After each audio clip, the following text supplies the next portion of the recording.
Assalomu alaykum qadrli do'stlar, omonmisizlar, tuzukmisizlar? Juda ko'p vaqtlardan beri efir orqali sizlar bilan ko'rishish imkoni bo'lmayotgandi. Ismigul Shayxuddinova, mani qadrdonim, do'stim.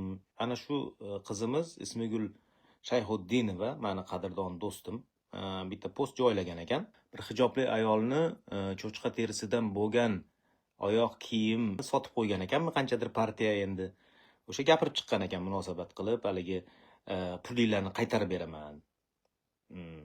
Men e'tiqodimga to'g'ri kelmaydi. Bu harom narsa, shuning uchun pulinglarni qaytarib beraman. Kesinglar bo'ldi, agar mendan shu tovarni olib qo'ygan bo'lsanglar, o'sha bolalar oyoq kiyimi deb chiqqan ekan. Shuni bir go'zal suratda yoritibdi Ismigul do'stim. Bizdan kim shu boshqani olgan bo'lsa, pullarni qaytarib beramiz. O'zimiz bilmagan holda cho'chqa terisidan qilingan stelkali boshqani olib keltirganmiz. Menga tovarni qaytarishingiz ham shart emas. Va kommentariyalarda asosiy bosh ma'noga e'tibor qaratmasdan umuman bog'dan kelsa tog'dan kelib o'tirgan ekan. O'rtoqlar, xolislik degan narsa borda. Odam vaziyatga nisbatan xolis bo'la olishi kerak. Ya'ni bitta salbiy vaziyat bilan boshqa bir holatlarga baho bermaslik kerak. Men shunaqa o'ylayman. Masalan, tanqid qilamiz. Falon mullani, falon dindorni o'zini olib chiqib tanqid qilamiz. Lekin o'shani qilg'inligini deb umuman bir niprichom bo'lgan odamni, misol uchun, hech qachon mana bu ham shunaqa deb uni ham olib chiqib bir bezarar yurgan bir insonni tanqid qilib yormaymiz. Mana shu tomonlama xolis bo'la olishi kerak. Mayli e'tiqodingizdan qat'iy nazar.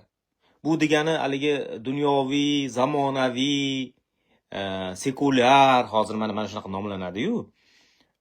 Ya'ni o'zini dinga, ya'ni diniy odam deb mansub hisoblamaydi-da. Dunyoviyman, sekulyarman, aksar holatlarda ateistman deb chiqyapti, boshqa deyapti. Bu degani masalan biror shaxsga, o'sha vaziyatga individual yondashilib, har bittasiga alohida baho bermasdan общий kotelga tiqib tanqid qilaverish kerak. Haligi qo'pol qilib aytganda bo'qqa qorib chaplayverish kerak degan qoida yo'q. Xolis bo'lish kerak, xolislikni ushlash kerak jamiyatda. Har ikkala tomon ham. Dindor, u e'tiqodli odam, o'sha islom diniga har bir amaliga nima deydi, amal qilib yurishni o'ziga bir maqsad qilgan odam tabiiyki cho'chqa go'shti, cho'chqa terisi, cho'chqa terisidan qilingan narsalar hammasini harom deb hisoblaydi. Bo'ldi, tamom. Harom deb hisoblaydi emas, islomga ko'ra harom. Bu narsa dindagi o'sha taqiq, harom degan narsa taqiq deganida. Dinda taqiq qilingan. Cho'chqani go'shti ham, suti ham, terisi ham, o'sha terisi qayta ishlanib oshlanadigan bo'lsa, baribir haromligicha qolaveradi. Qur'on bo'yicha 4 ta narsa harom qilingan. Cho'chqa konkret etilgan o'sha yerda. Dindor odam unga amal qiladi-da endi. Fiqhda terisi oshlansa ham harom degan. Bo'ldi, tamom. Demak, musulmon odam u kiyishi mumkin emas o'sha nimani. Ya'ni o'zini e'tiqodiga ko'ra. O'sha oyoq kiyimni yoki teridan qilingan kiyimni, bosh kiyim bo'lsin, nima bo'lsa ham. O'sha kojniy kiyimlar bo'lsin, nima bo'lsa ham cho'chqa terisidan qilingan bo'lsa, uni musulmon odam kiyishi mumkin emas. Uni sotish mumkin emas. Biladigan bo'lsa, mana shunaqa aytib, masalan, o'sha iymoni, o'zini vijdoni uchun qaytarib bermoqchi-yu pulni. Sotib qo'ygan narsalarning pulini qaytarib bermoqchi. Bo'ldi. U o'zini poklamoqchi. Ko'pchilik yozib yotibdi. Ayollar kirib olgan bor-u. Yozib yotibdiki, nima deydi? Yo deydi, cho'chqani go'sht harom, terisi harom emas. Ya'ni birdaniga bu sekulyar, dunyoviy, ateist degan haligi qatlamlar, o'sha qatlamga mansub bo'lgan kishilar birdaniga dinda fatvo chiqarishyapti.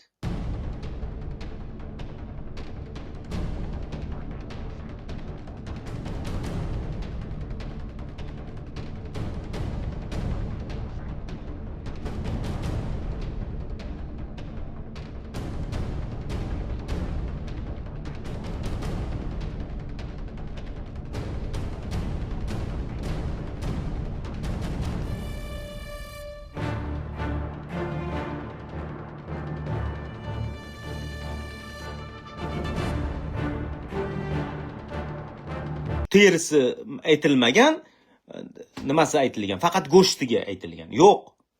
Bilmasdan gapirmanglar. Uni e'tiqodida mumkin emas. Mana shu narsani biz tan olishimiz kerak. Hammamiz, ya'ni jamiyat tan olish kerak. Mana shu sekulyar, ateist, boshqa degan qatlamlar ham tan olishi kerak. Shart tan olishi. Harom. Raz dindan gapiryapsizmi? Dinga ko'ra men ham gapiraman. Dinda cho'chqani terisi ham harom. U qayta ishlansa ham harom, oshlansa ham harom. Oshlanish degani u oldinlari texnologiyalar bo'lmagan paytda tuzli suvga solib qo'yib juni chiqariladi. O'sha terisini ajratib olish uchun. O'sha oshlanish deyiladi. Juni chiqarilib, qayta ishlangan bo'lganda endi o'sha paytlar. O'shandan hali oyoq kiyimlar nimadir poyabzallar tikishgan o'sha paytlarda ham, kiyimlar tikishgan. Ana shu nazarda tutiladi. U har xil terilar oshlanadi. Molniki bo'lsin, echkiniki bo'lsin. Fiqhda harom hayvonlar, mana bo'ri, ayiq, boshqa ko'p-ku masalan, go'shtini yeyish mumkin bo'lmagan. O'sha narsa boshqa hayvonlarning terisi oshlansa halol bo'ladi deyilgan.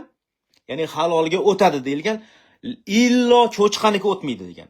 Cho'chqaniki haromligicha qoladi. Qayta ishlansa ham deb konkretni yozib qo'yilgan bu narsa. Bu diniy hukm. Ras siz bilmaysizmi? Voy, u go'sht unaqa, yo o'zi mana bunaqa narsada siz olib kiyavering. Masalan, sizda u hech narsa ahamiyati yo'q bo'lsa, olib kiyavering, kiydiravering bolalaringizga, o'sha cho'chqan terisi bo'lsa ham. Unga masalan men qarshi bo'la olmayman. U masalan men roziman unaqa narsalarga. Xohlagan odam olib kiyursin. Haligi oqlanmoqchi bo'lib, o'sha joyiga kelganda o'zingiz masalan olishingiz uchun yoki iste'mol qilishingiz uchun, foydalanishingiz uchun bir qanaqadir dindan sabab topmangda. Dinda harom qilingan bo'ldi. Endi dinda harom qilingan ekan, o'sha muslima o'shanga ko'ra yashash kerak. Agar haqiqiy muslima bo'ladigan bo'lsa. Go'shtini ham yemaydi, terisini ham kiymaydi. Kiydirmaydi ham, sotmaydi ham. Ana shu narsani bilib qolib, pulini qaytaraman debdimi? Narsani ham qaytarmay qo'ya qolinglar, pulini qaytaraman debdimi? Voy, qaytarsin. U o'zini vijdonini, o'zini e'tiqodiga ko'ra to'g'rilab olyapti, poklab olyapti. Uni nimasini tanqid qilib tashlash kerakda? Har xil gaplar yozib tashlash kerak u ayolga-da, masalan. O'sha hijobli bo'lgani uchunmi? Ha. Biznikilar o'sha hijob bo'lgani uchungina u ayolni urib tashlayverishadi. Hijob kiygani uchun. Ya'ni bundan kelib chiqadiki, hamma yoppasiga hijob o'ralmaslik kerak. Mana shunaqa tushuncha. Unda sizni nima farqingiz qoldi? Ana zombidan. O'ralmagan ayollar palonchi deydigan zombilardan sizni nimangiz farqingiz qoldiki, hijoblikni hammasi mana shunaqa devoradigan. Nima farqingiz qoldi? Yo, siz o'zingizni da'voingiz bor-ku, siz xolisman, dunyoviyman, zamonaviyman deb chiqyapsiz-ku. Unda kechirib qo'yibsiz, xolis bo'ling. Har bir vaziyatga, voqeaga individual yondashib baho beradi o'sha shaxslarga o'ziga. Qancha yaxshi insonlar bor. Masalan, nima uchun bitta qilg'iliqni qilib qo'yadigan bitta hijobli deylik, o'sha har xil sabablar bilan o'rab olgan, har xil bo'lmag'ur buzuq qilqlarni qilsa, nima uchun uni uchun pok insonlar jabr chekish kerak? Ha, uni qilgan amali o'zi o'sha boshqalarga ham gap tegdiryapti, to'g'ri. Lekin siz xolis bo'ling. Nima uchun men o'z sahifamda hech bir zamonda, hech qachon hijob o'rab har xil mana shunaqa rasvo ishlarni qilayotganlarni birortasini ulashmaganman. Nima uchun? Birorta hijobli rasvo ish qilayotgan ayolni ulashmaganman. Bu meni prinsiplarimga zid. Ulashmayman ham. Qilmayman ham bu ishni. Har xil qing'ir qish ishlar, videolar ko'p ko'raman. Lekin iminna shu hijoblilarni olib chiqmayman hech qachon. Nima uchun? Sababi mana shu isqirtlarni deb, o'sha boshiga ro'molini o'rab olgan fohisha yoki boshiga ro'molini o'rab olgan o'g'ri, o'shalarni deb boshqa hayotida to'g'ri yashayotgan nima deydi? Haqiqiy ma'suma, haqiqiy mastura ayollar bor-da, to'g'ri yashaydigan. o'sha e'tiqodim deb hijob o'raydigan ayollar borda, o'zini mana vijdoni uchun, e'tiqod uchun birovga bosim qilmaydi. O'sha hijobsiz o'rtoqlari ham bor, o'shalar bilan birga yuraveradi, o'shalar bilan muomalasini davom ettiraveradi o'zi uchun. Ana shularga nisbatan ana shularni hurmati, ana shularga nisbatan gap ketmaslik uchun men hech qachon yoritmayman bunaqa mavzuni. Radikal nusxalar qanaqa bo'lsa, siz ham o'sha radikal nusxani aksi oynasi bo'lib qolyapsiz. Boshqa teskari tomondan. Unaqa bo'lish kerak emas. Men bekorga gapirayotganim yo'q. Endi men mullalarchalik o'qimagan bo'lsam ham, ularchalik dinni o'rganmagan bo'lsam ham, lekin uncha-muncha mana shu dindorman deb yurgan, uncha-muncha odamda men o'qigan kitoblarni tushida ham ko'rmagan, diniy kitoblar bo'yicha-da. Ana shu narsalar yig'ilgan bazadan kelib chiqib aytyapman. Islomga ko'ra cho'chqa go'shtigina emas, cho'chqani terisi ham bu islom diniga ko'ra-da, o'sha musulmon o'shanga amal qiladi. Cho'chqa terisi oshlansa, qayta ishlansa ham haromligicha qoladi. Bu narsa o'zgarishsiz qoladi. Harom o'lgan nimalar, hayvonlar, qon,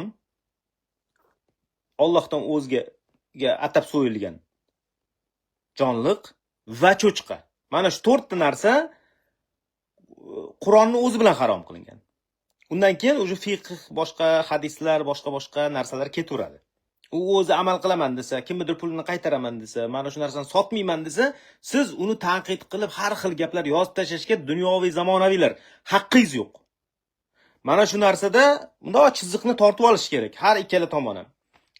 Qayerdan boshlab birovning huquqiga kirib borishga mumkin emas. Mana shu narsani nafaqat dindorlar, mana shu dunyoviy sekulyarman deganlar ham, ateistman deganlar ham, boshqalar ham bular ham bilib olish kerak. Qayerdan boshlab uni huquqi boshlanadi? Qayerdan boshlab uni huquqi tugaydi? Mana shu narsalarni bilmagunicha bu jamiyatda bu yoq bosim qilib ketadi. Sal bularga qo'yib bersa, bu yoqqa qarab bosim qilib ketadi. Mana shu balansni ushlash uchun ko'pincha mana ko'ryapmiz, sezyapmiz, eshityapmiz. Bugun nafaqat dindorlarni olib kirib o'sha suhbatlar o'tkazyapti yoki jazolar qo'llayapti. Xuddi shunaqa ateist, haligi kimman sekulyarman, falonchiman, pismadonchi deganlarni ham olib kirib, ularni ham jazolarga tortib yotishibdi. Nima uchun? Mana shu balans yo'qolmasligi uchun. Mana shu narsalarda o'rtasini topib, o'sha o'rtasida sani huquqing qachon tugaydi-yu, qachon uniki boshlanadi. Mana shu birovni huquqiga bostirib kirish sekulyar dunyoviy zamonaviylarga ham mumkin emas. Mana shu narsani tushunib yetish kerak. Vaziyat bormi? O'sha vaziyatni olib chiqing. Situatsiyani olib chiqingda, o'sha narsa bo'yicha agar qonun buzilishlari bo'lsa, tanqid qiling bemalol. O'sha dindor bo'lsin, o'sha dindan gapirayotgan bo'lsin, diniy vaziyat bo'lsin, farqi yo'q, tanqid qiling. Gapsiz bo'lish mumkin emas. Lekin siz o'zingizni qarashlaringizga ko'ra o'sha hijob o'rab olgani uchun nafratingiz, nafrat xolislikni chetga surib tashlash kerak emas-da. Nafrat sizni insoniylikdan chiqarib yuborish kerak emas-da. Insoniylikni saqlash kerak-ku, e'tiqodingizdan qat'iy nazar. Inson bo'lib qolishingiz kerak-ku, huquqini buzmaysiz. Dindorni ham huquqini buzmaysiz. Dindor sizni huquqingizni buzgan joyida bostirib tashlayapmiz-ku. Siz ham buzmaysiz dindorning huquqini. Ana shunaqa gap bo'ladi. Ana shunda o'shanda teng balans bo'ladi. Iloji bo'lsa hammani yechintirib tashlamoqchimisiz? Xayolan shunaqada. Iloji bo'lsa hamma yechim olish kerak. Nimaga? Nima haqqingiz bor? Haqqingiz yo'q. Hijob arabmi, qatdan kirib kelgan bo'lsa ham, o'zi yaxshi insonmi, yaxshi diniga amal qilib, spakoyni yurgan, o'zini tirikchiligini qilib yurgan insonlarmi, haqqingiz yo'q ular to'g'risida gapirishga. Yo'q, sizga huquq berilmagan ularni boshidan ro'molini tortib olishga harakat qilishga-yu, boshqa narsalarga. Berilmagan sizga huquq. Sizni dunyoviy qarashlaringizga ko'ra o'sha diniy libosdami, o'zini o'sha e'tiqodiga ko'ra yuradigan odamlarni toptab tashlashga haqqingiz yo'q sizniki. Mana shu narsani razi nafsigida bilib qolish kerak hamma tomon. Go'yoki haligi qonundan gapirayotgan bo'lib, go'yoki qonunni ro'kach biz qonunimiz qilib hamma gapini o'shanga silatsa qiladiganlar kun kelib, agar bunaqa huquq buziladigan bo'lsa, ular ham mana bu dindor radikallardan kam bo'lmagan holatda shunaqa mazeli qochadi. Bugun mazasi qochib yuribdi bir ikkitasini. Mazasi qochib hozir bittasi men o'zimni yaxshi taniydigan, ham ateist bola edi. Bugun 5 yildan 10 yilgacha srok уже. Boshqa yo'q sanksiyada, boshqa tegi yo'q uniki. Boshqa yumshatuvchi vaziyatlar yo'q уже. Ha, mana shunaqa qizil chiziqni bosib, u yoqqa sakrab o'tib ketib, internetdaman-ku deb bilganini qilib anonimman deb o'tirgan edi. Yo'q, 5 yil, 10 yilgacha. Eng kami 5 yil. Nima uchun bular bo'lyapti? Nima uchun faqat o'sha radikal dindorgina tortilish kerak? Yo'q. O'shani aksi bo'lgan qarshi tomon, qarama-qarshi tomon bo'lgan ham agar huquqni buzib, sakrab kirib birovni hududini poymol qiladigan bo'lsa va o'sha g'oyalar bilan yo'q, u yaxshilikka olib bormaydi.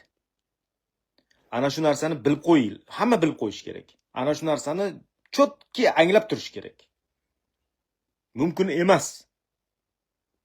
Jamiyatni ateistlashtirish har xil mana shunaqa narsalarga shunaqa narsa ham mumkin emas.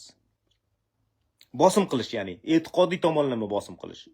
Ateistlikdan kelib chiqib dindorga bosim qilish bu ham mumkin emas. Dindor qanaqa o'zining dindorligidan kelib chiqib boshqa birovga bosim qilish mumkin bo'lmagandek. Bu narsa uchun bir o'qib olim bo'lish shart emas-da.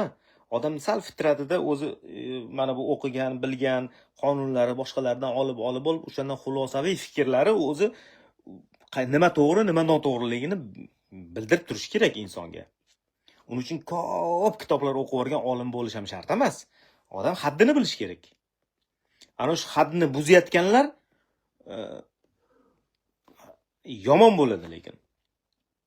Haddini buzmang haddini. Haligi boshqa bir neprichom odamlarga yog'dirib tashlab, haligi nafratingizni bu narsalardan cheklaninglar. Bu prosta maslahat. O'zingizlar bilasizlar, bilganinglarni qilinglar. Men birovga haligi mana shuni qilinglar shart degan narsani ayta olmayman. Salomat bo'linglar o'rtoqlar, sog' bo'linglar. Shu. Yes. Yeah, just moment. Sog' bo'linglar o'rtoqlar.